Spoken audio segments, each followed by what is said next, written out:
Genesis chapter 37. Joseph's dreams.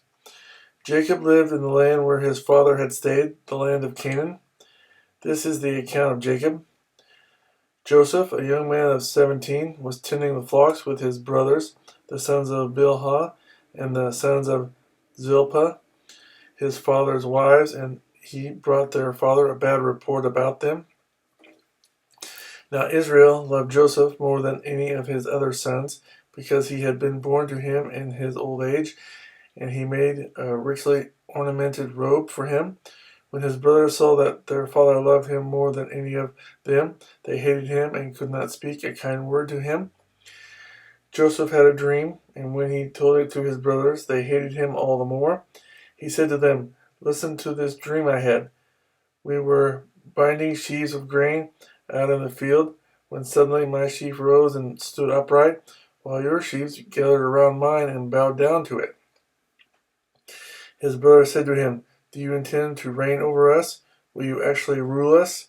And they hated him all the more because of his dream and what he had said. Then he had another dream, and he told it to his brothers. "Listen," he said, "I had another dream, and this time the sun and moon and 11 stars were bowing down to me."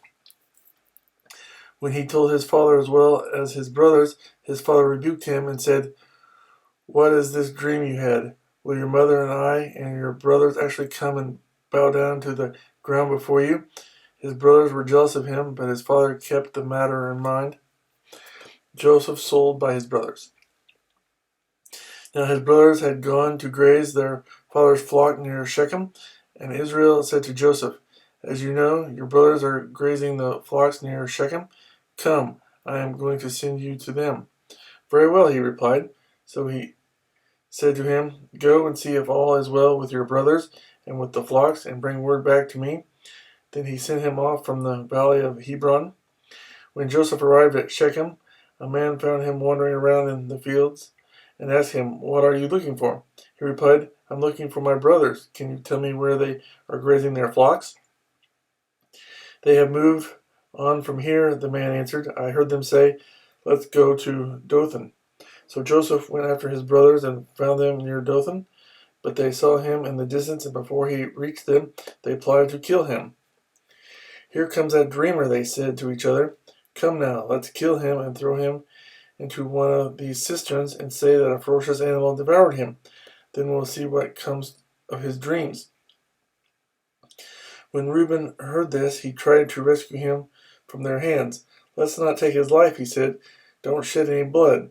Throw him into this cistern here in the desert, but don't lay a hand on him." Reuben said this to rescue him from them and take him back to his father. So when Joseph came to his brothers, they stripped him of his robe, the richly ornamented robe he was wearing, and they took him and threw him into the cistern. Now the cistern was empty.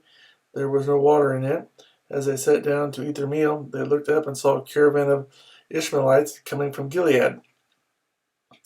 Their camels were loaded with spices, balm, and myrrh, and they were on their way to take them down to Egypt. Judah said to his brothers, "What will we gain if we kill our brother and cover up his blood? Come, let's sell him to the Ishmaelites and not lay our hands on him. After all, he is our brother, our own flesh and blood."